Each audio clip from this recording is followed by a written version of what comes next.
Example number 2, the motion of a weight on a spring. So now, if I have a spring, and that has a weight, that has some sort of mass, and I pull that down, what happens is, because it's attached to a spring, the weight goes up and down, and so it kind of goes up and down and up and down. And if I were to graph the up and down over time, what does that look like to you guys?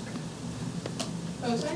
Yeah, it's sine or cosine, but it's periodic, and it's usually dampening because the spring and gravity kind of work themselves out. So for example number 2, it says we have a weight hanging, and it's bobbing up and down at the end of the spring, and it's simple harmonic motion. And so they say that the weight hanging from the spring is stretched 5 units.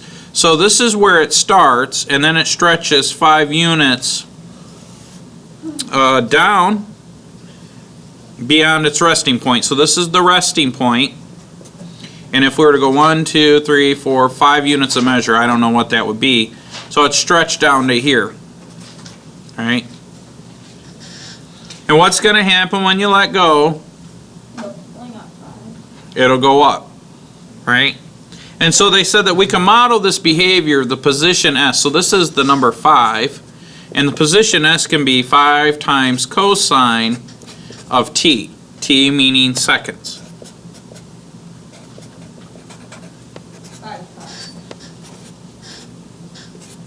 Okay? And so what they want us to know is that the initial position is 0, and that occurs, so this is S equals 0, and that occurs at time equals 0. Then they stretch it down, and then they let go.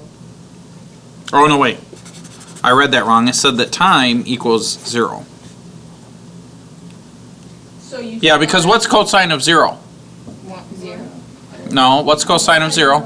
It's 1. It's 1, so it should be 5 units away at t equals 0. Does that make sense? Yeah. Okay. So you start, is this like the starting point is when it's pulled down? Is that what it's saying? Yeah, so that's what they're trying to say in the book. So now what they want us to do is, well, they've given us the position. So here's what I want to show you. This is kind of cool. The position equation is S of t is equal to 5 cosine of t. How do I find the velocity? Well, that's S prime of t, right? Yeah. Well, the constant just stays to the front, but what's the derivative of cosine? Sine. Negative sine. Negative sine. So I'm going to toss the negative to the front and say negative 5 sine of t. If I were to ask you, please tell me what the acceleration is, what would you say? Double prime.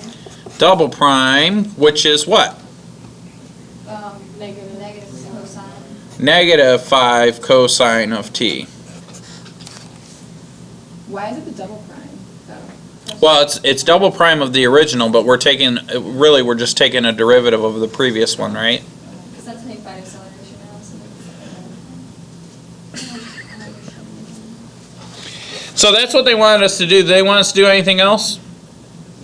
No, that was it. That's example